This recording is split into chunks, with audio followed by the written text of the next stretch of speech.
Welcome to the Jerome McClain Show. I'm your host, Jerome McClain, and let's get into our episode.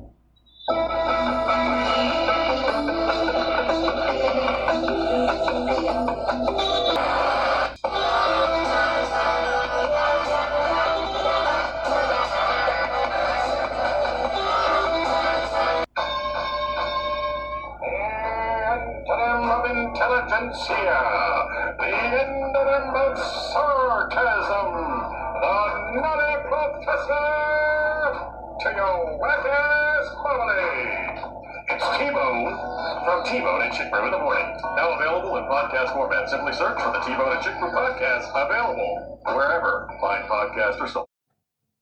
You know, there are certain regimes in the modern world that combine in themselves all the features that make tyranny particularly nauseating, particularly comprehensive in its assault on human dignity, particularly comprehensive in its assault on human dignity. And the Islamic Republic of Iran is perhaps the most perfect specimen of this kind of totalitarian theocracy that we have the misfortune to witness in our time. It manages to be simultaneously medieval and modern, to deploy the technologies and the bureaucratic apparatus of the 20th and 21st centuries in service of an ideology that would have been perfectly at home in the 7th, to combine the worst features of fascism, the cult of leadership, the militarism, the anti-Semitism, the suppression of all independent thought with the worst features of religious authority, the claim to divine sanction, the treatment of dissent as blasphemy, the comprehensive regulation of private life according to theological diktat. And what makes it particularly revolting, what makes it a special case even among the rogue scouring of authoritarian states,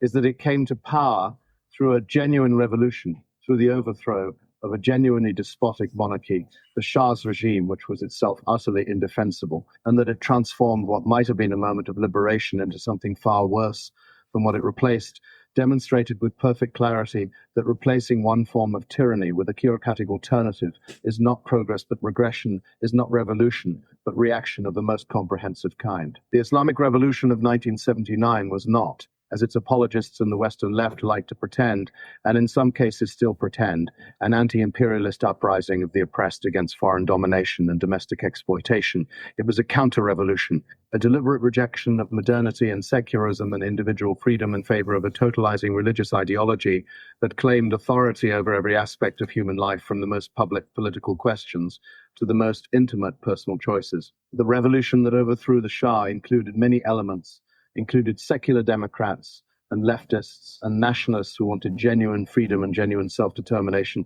But these elements were systematically betrayed and destroyed by the clerical faction led by Khomeini, who understood from the beginning that the revolution could be hijacked in the name of Islamic purity, that the language of anti-imperialism and third worldism could be deployed as a cover for the establishment of a theocratic dictatorship. And that once power was consolidated, the facade of revolutionary legitimacy could be maintained, while the reality was the imposition of religious law enforced by revolutionary guards and religious police, and a judiciary that answered to clerical authority rather than to any recognizable standard of justice or human rights. And what was the result of this glorious Islamic revolution? What did it produce for the people of Iran? It produced a constitution that makes the supreme leader a religious figure answerable to no democratic institution and removable by no vote, the ultimate authority over all aspects of government. It produced a system where candidates for elected office must be approved by religious authorities, where women are legally inferior to men, where apostasy from Islam is punishable by death,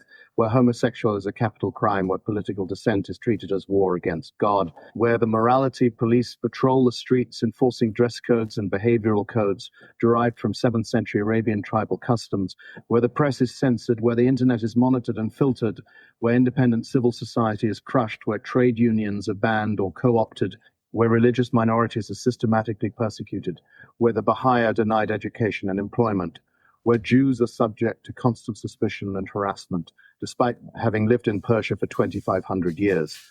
where artists and writers and filmmakers must submit their work for religious approval or face imprisonment or worse. This is the liberating anti-imperialist revolution that the apologists want us to respect, being too harshly lest we play into the hands of Western imperialism. But let's examine this question of imperialism, because it's central to understanding both the regime's self-justification and the apologetics of its Western defenders. The Islamic Republic claims to be an anti-imperialist force. positions itself as a bulwark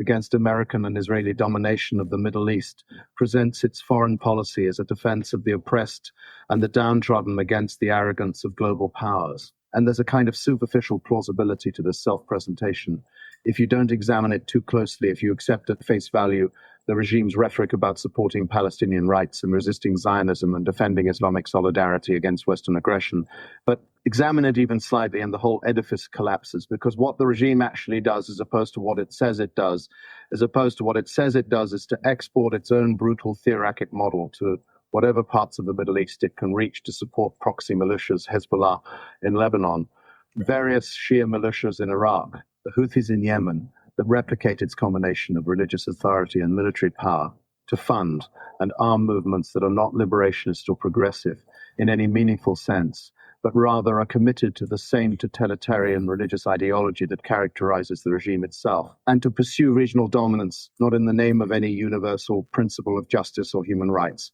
but purely in the service of Shia Islamic power and Persian nationalism dressed up in religious garb. And consider what this anti-imperialism means in practice, what it actually produces for the people living under the authority of Iran's proxies.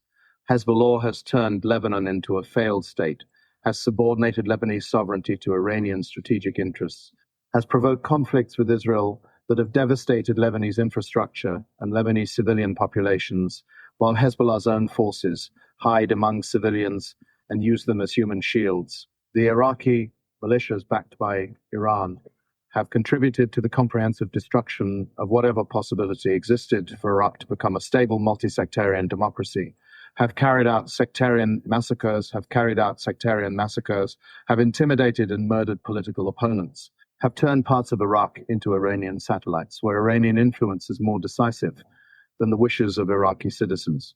The Houthis in Yemen have prolonged a civil war that has produced one of the worst humanitarian catastrophes of our time, have fired missiles at Saudi Arabia and at international shipping, have imposed their own brutal rule on the territories testily I control. This is the record of Iranian anti-imperialism. This is what liberation looks like when the Islamic Republic is doing the liberating. Not freedom, not democracy, not human rights, not prosperity, but rather the same theocratic brutality that characterizes the regime at Oman, exported wherever Iranian power can reach. And we need to talk about the nuclear program, because this is where the regime's ambitions and the world's failure to adequately respond to them come into sharpest focus. The Islamic Republic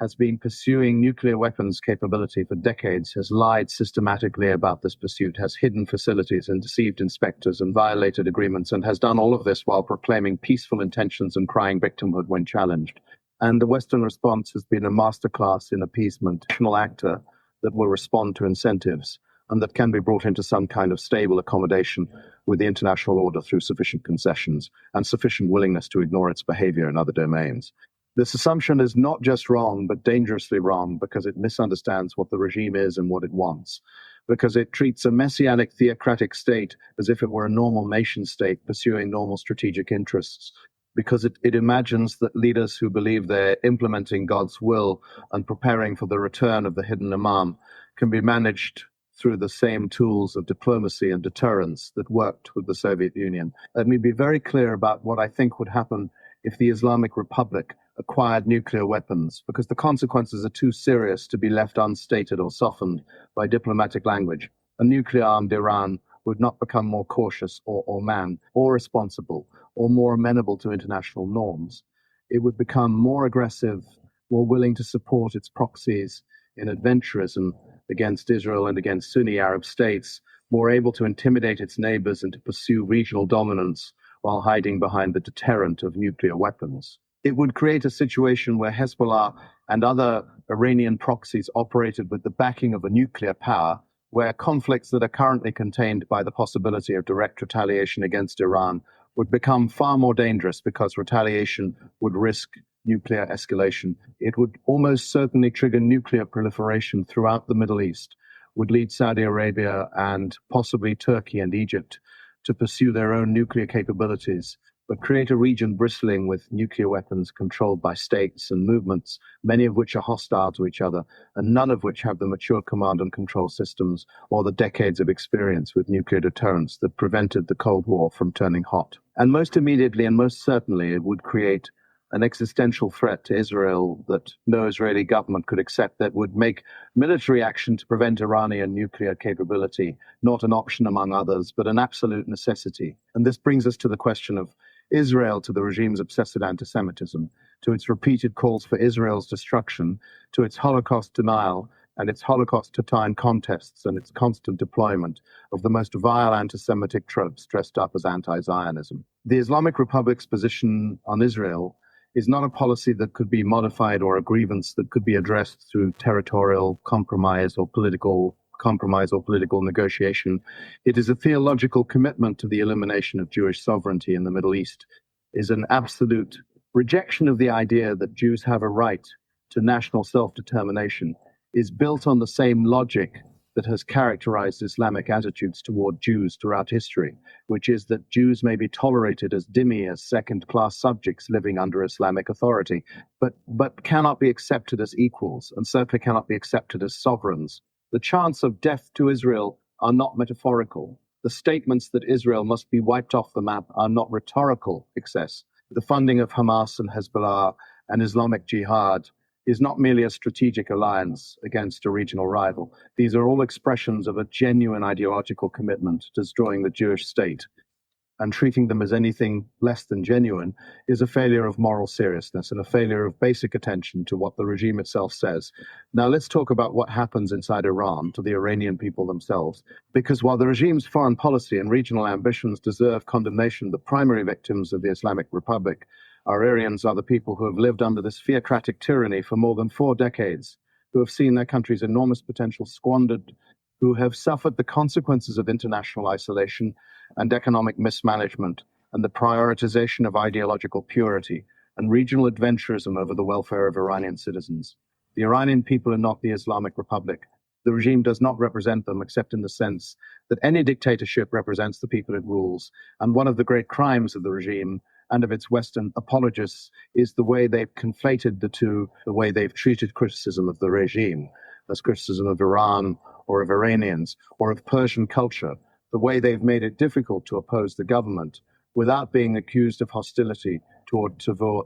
nation. And the Iranian people have risen up repeatedly against the regime, have demonstrated extraordinary courage in the face of systematic brutality. The Green Movement of 2009, the protests of 2017 and 2018, the uprising of 2019 of the women, life, freedom movement that erupted after the murder of Mahsa Amini by the morality police. These are not minor incidents. These are genuine mass movements against the theocracy rule, genuine demands for freedom and dignity and an end to clerical dictatorship. And they've been met every time with savage repression, with mass arrests and torture and execution, with internet shutdowns and the deployment of the Revolutionary Guards against unarmed protesters, with systematic brutality designed to terrorize the population into submission. And the protesters have faced this brutality with extraordinary bravery, have continued to demonstrate despite knowing what happens to protesters in the Islamic Republic, have chanted death to the dictator in the streets despite the certainty that these words could cost them their lives or their freedom, have burned their hijabs and danced in public,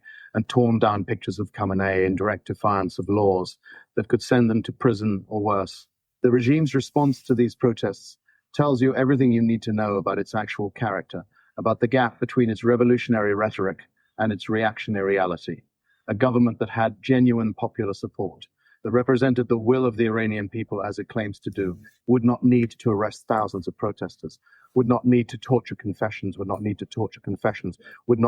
execute people for the crime of demonstrating against it, would not need to shut down the internet to prevent the world from seeing what it's doing to its own people. A government that believed in its own legitimacy would welcome dissent, would be confident enough in its support to allow challenges to its authority, would respond to protests with argument rather than bullets. The Islamic Republic does none of these things because it has no legitimate support beyond the hardcore ideologies and the people whose power and wealth depend on the regime's continuation, because it understands that if free elections were held tomorrow, the clerics would be swept away,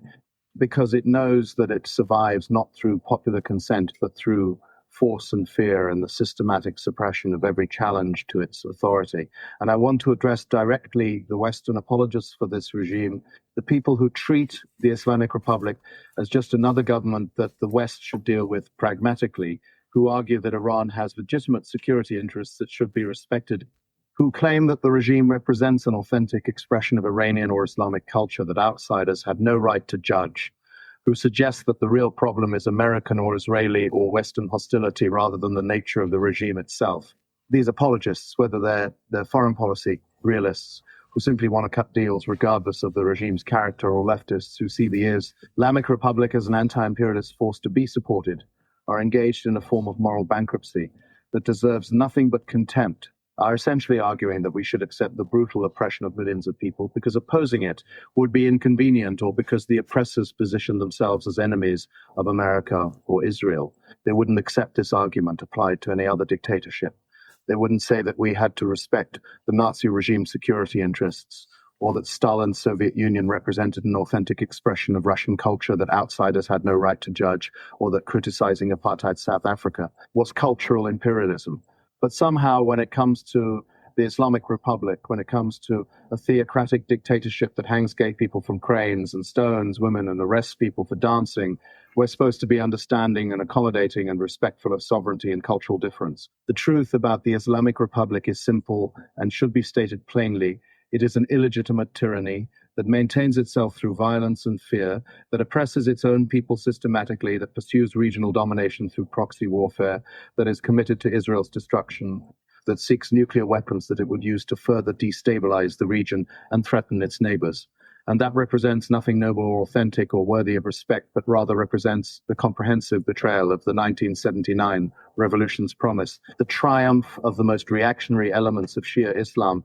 over the possibility of genuine freedom and genuine democracy. It deserves opposition, not accommodation, deserves to be challenged rather than appeased, deserves to be undermined rather than stabilized, and the Iranian people, who have repeatedly demonstrated their desire for freedom, deserve the full support of anyone who claims to care about human rights and human dignity and the possibility of people governing themselves, rather than being governed by clerical dictators claiming to speak for God. And when the Islamic Republic finally falls, as it will fall, as all such regimes eventually fall, because tyranny is ultimately unsustainable, and because the human desire for freedom is more powerful than any apparatus of repression, the question will be what role the rest of the world played in either hastening or delaying that moment, in either supporting the Iranian people's struggle for freedom, or in treating their oppressors as legitimate interlocutors, deserving of respect and concessions. And I know what side I'm on in that question, what side any decent person should be on, which is the side of the protesters in the streets, the side of the women burning their hijabs, the side of the students and workers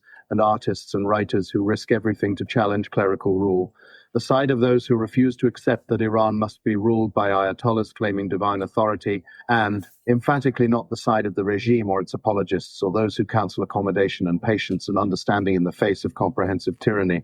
The Islamic Republic is an obscenity, is a standing refutation of the idea that religious government can be anything other than tyrannical,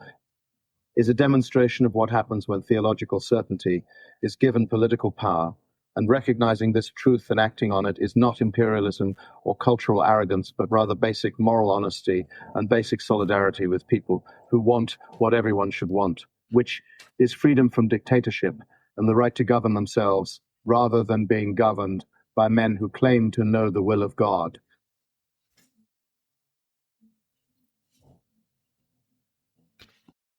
Thank you for listening to today's episode. Of course, if you want to support the show, you can do so by going to www.patreon.com and getting a membership for as little as $3 a month. Again, that's www.patreon.com/The Jerome McClain Show.